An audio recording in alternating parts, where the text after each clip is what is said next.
కూడి వచ్చిన మీ అందరికీ యేసుక్రీస్తు వారి పేరిట వందనాలు తెలుపుతున్నాను. ఈరోజు మనం సన్మార్గంలో నడవడం ఎలా అనే ఒక అంశాన్ని గురించి తెలుసుకుందాం. అసలు సన్మార్గం అంటే ఏంటి? సన్మార్గం అంటే ఏం లేదండి, మంచి మార్గం.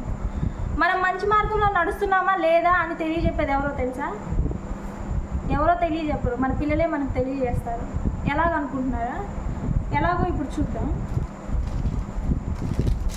మనం మన పిల్లలకి ఏం చెప్తామండి? రోజు స్కూల్కి వెళ్ళి బాగా చదువుకొని మంచి జాబ్ తెచ్చుకోరా అని చెప్తాం. కానీ అదే మనం మన పిల్లలకి సండే వచ్చినప్పుడు లేకపోతే రోజు మందిరానికి వెళ్ళి ప్రార్థన చేసి దేవునిలో ఎదుగు అని చెప్తామా? లోకానుసారమైన వాటి గురించే చెప్తాం, కానీ ఆత్మీయంగా ఎదగడానికి మాత్రం మన పిల్లలకి ఏం చెప్పం. ఈ సన్మార్గంలో నడవడం ఎలాగా అనేది మనం నడిస్తే ఆటోమేటిక్గా మన పిల్లలు ఎలా నడుస్తారో అనేది లేఖనాల ద్వారా, దేవుడు మాట్లాడిన మాటల ద్వారా మనం తెలుసుకుందాం. అపోస్తుల కార్యాలు 16వ అధ్యాయం 1వ వచనం చెప్పండి. 1వ వచనం. పౌలు దెర్బేకును లూస్త్రాకును వచ్చెను. అక్కడ తిమోతి అని ఒక శిష్యుడు ఉండెను. అతడు విశ్వసించిన ఒక యూదురాలి కుమారుడు. చాలు. ఇక్కడ అపోస్తుల కార్యాలండి, పౌలు గారు రాస్తున్నారు. పౌలు దెర్బేకును లూస్త్రకు వచ్చినప్పుడు అక్కడ తిమోతి అని ఒక శిష్యుడు ఉన్నాడంట. అతడు ఎవరి కుమారుడు అంటండి? విశ్వాసురాలి కుమారుడు అంట. ఆమె తల్లి దేవుని యందు ఎంత విశ్వాసం కలిగి ఉన్నదో అక్కడ చెప్తున్నారు. 2వ వచనంలో అతడు లుస్త్రాలోను ఇకోనియాలోను ఉన్న సహోదరుల వలన మంచి పేరు పొందినవాడు. ఇక్కడ తన తల్లి గురించి చెప్తున్నారండి. ఎవరంట? తను దేవుని యందు విశ్వాసురాలి కుమారుడు అంట. అతడు విశ్వాసురాలి కుమారుడు అని చెప్పడానికి ఎవరు కారణమయ్యారు? తన తల్లి గారు కారణమయ్యారు. ఇప్పుడు తిమోతి గారు సన్మార్గంలో నడుస్తున్నారా లేదా అని చెప్పడానికి ఎవరు కారణమైంది? తన తల్లి గారే కదా. సరే, ఇంకొకటి వచనం తీసుకొని వివరించుకుందాం. 1 కొరింథీయులకు రాసిన పత్రిక 4వ అధ్యాయం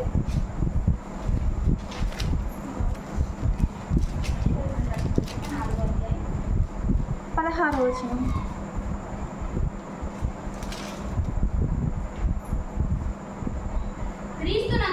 క్రీస్తునందు మీకు ఉపదేశకులు 10,000 మంది ఉన్నను, తండ్రులు అనేకులు లేరు.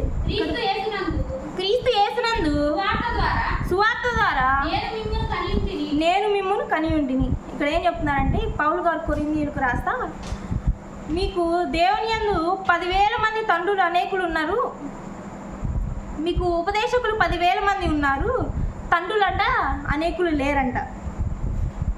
క్రీస్తు యేసునందు సువార్త ద్వారా నేను మిమ్మల్ని కని ఉన్నాను అంటే, దేవుని ద్వారా నేను మీకు తండ్రినయ్యాను. మీరు నన్ను పోలి నడుచుకుని వారే ఉండవాలని నేను మిమ్మల్ని బ్రతిమాడుకుంటున్నాను. ఎవరిని పోలి నడుచుకోమన్నారు?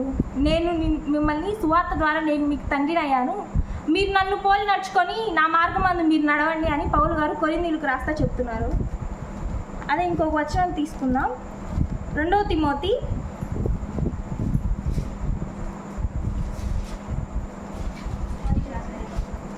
3వ అధ్యాయం 14వ వచనం. క్రీస్తు యేసునందు ఉంచవలసిన విశ్వాసము ద్వారా రక్షణార్థమైన జ్ఞానము నీకు కలిగించుటకు శక్తిగల పరిశుద్ధ లేఖనములను బాల్యము నుండి నీవెరుగదువు గనుక నీవు నేర్చుకొని రూఢి అని తెలుసుకున్నవి ఎవరి వలన నేర్చుకుంటివో ఆ సంగతి తెలుసుకొని వాటి యందు నిలకడగా ఉండు. పౌలు గారు తిమోతికి రాస్తా చెప్తున్నారండి. నీవు క్రీస్తు యందు దేవుని ద్వారా నువ్వు విశ్వాసం పొందున్నావు, దాని యందు రక్షణ కూడా పొంది ఉన్నావు. నీకు జ్ఞానం కలిగించుటకు ఈ పరిశుద్ధ లేఖనాలు ఆధారమై ఉన్నాయి. నీవు ఇవన్నీ నీ చిన్నప్పటి నుండి అంటే నీ బాల్యం నుంచి నువ్వు నేర్చుకున్నావు కదా, అవి నీ తల్లి ద్వారా ఎవరి నుండి అయితే నేర్చుకున్నావో వాటి యందు నీవు రూఢిగా నిలకడగా ఉండమని చెప్తున్నాడండి పౌలు గారు. కొరింథీయులకు రాసిన పత్రిక 4వ అధ్యాయం 16వ వచనం ఒకసారి చదవండి. 1 కొరింథీయులకు రాసిన 4వ అధ్యాయం 17వ వచనం. క్రీస్తునందు మీకు ఉపదేశకులు 10,000 మంది ఉన్నను, తండ్రులు అనేకులు లేరు. క్రీస్తు యేసునందు సువార్త ద్వారా నేను మిమ్మును కంటిని కనుక మీరు నన్ను పోలి నడుచుకుని వారై ఉండవలెనని మిమ్మును బతిమాలుకొనుచున్నాను. చదువు.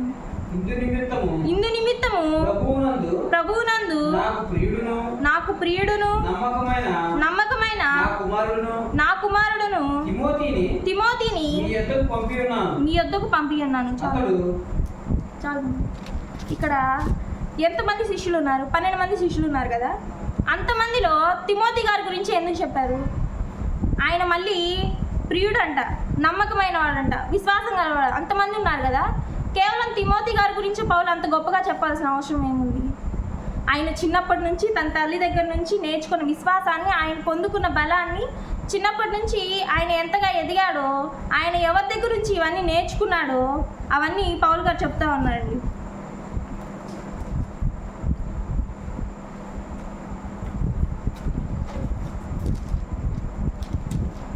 రెండవ తిమోతి 3వ అధ్యాయం 1వ అధ్యాయం 3వ వచనం. నా ప్రార్థన యందు ఎడతెగక నిన్ను జ్ఞాపకం చేసుకొనుచు నీ కన్నీళ్లను తలుచుకొని నాకు సంపూర్ణ ఆనందం కలుగుటకై నిన్ను చూడవలనని రేయింబగలు ఆపేక్షించుచు నీ యందున్న నిష్కపటమైన విశ్వాసమును జ్ఞాపకం చేసుకొని నా పితరాచార ప్రకారము నిర్మూలమైన మనస్సాక్షితో నేను సేవించుచున్న దేవుని ఎడల కృతజ్ఞతుడై ఉన్నాను. ఆ విశ్వాసము మొదట నీ అవ్వయైన లోయలోను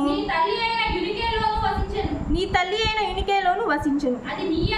అది నీయందు సహవసించుతున్నదని నేను రూఢిగా నమ్ముచున్నాను. ఇక్కడ చూడండి, తిమోతి గారికి తన తల్లి నుండి విశ్వాసం కలిగి వచ్చింది. తన తల్లికి ఎవరి నుంచి వచ్చింది? తన తల్లి నుండి వచ్చిందనమాట. ఇక్కడ మనం నేర్చుకోవాల్సింది ఏంటంటే, మనం విశ్వాసంగా ఉన్నావా లేదా అని చెప్పడానికి ఎవరో వచ్చి పక్కింటి వాళ్ళు, ఎదురింటి వాళ్ళు, మనం ఎలా సన్మార్గంలో నడుస్తున్నావా, మనం మంచిగా చేస్తున్నావా లేదా అని చెప్పడానికి ఎవరో వచ్చి చెప్పని అవసరంలా. మన పిల్లల ప్రవర్తనే మనం ఎలా ఉన్నావా అని చెప్పిద్ది. సపోజ్ మన ఇంటికి ఎవరైనా వచ్చి ఏదైనా సహాయం కావాలి అని అడిగినప్పుడు, వాళ్ళు ఆపదలో నుంచి వచ్చారా, అవసరానికి వచ్చారా అని మన పిల్లల ముందు మనం అడిగినప్పుడు, అప్పుడు మనమే వాళ్ళకి నేర్పుతున్నట్టు. అవసరానికి వచ్చారు కాబట్టి వాళ్ళకి మనం సహాయం చేయకూడదని మన పిల్లల ముందు మనం అలా మాట్లాడినప్పుడు వాళ్ళకి మన పిల్లలకి అదే నేర్పుతున్నట్టు.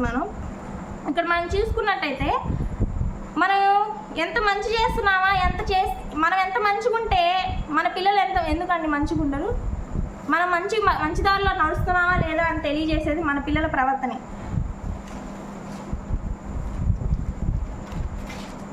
మనం ప్రత్యేకంగా పిల్లలకి ఈ అలవాట్లు నేర్పాలి, ఈ అలవాట్లు ఇలా ఉండాలి అని నేర్పించవలసిన అవసరం లేదు. ప్రత్యేకంగా వాళ్ళకి ఇది మంచి ఇది చెడు అని చెప్పవలసిన అవసరం లేదు. ఎందుకో తెలుసా?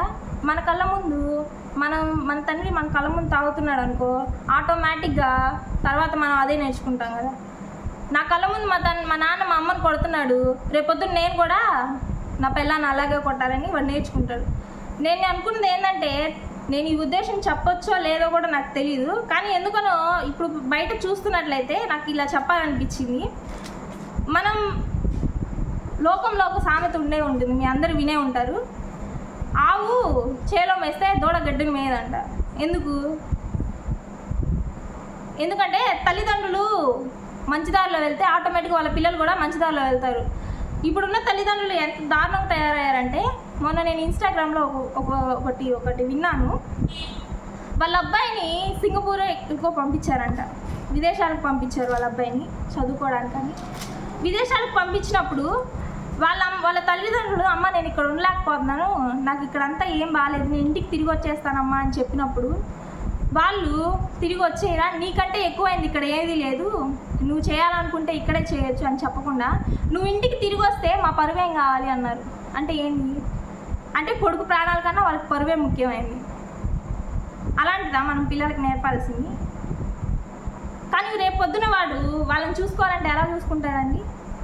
చూసుకోడు కదా.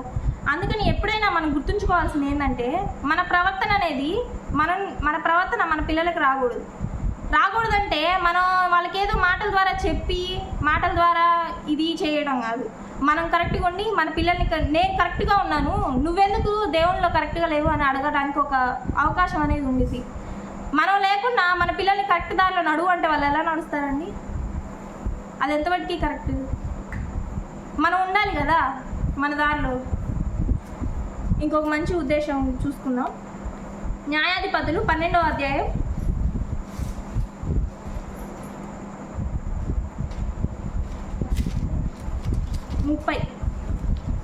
30వ వచనం ఒకసారి చూడండి.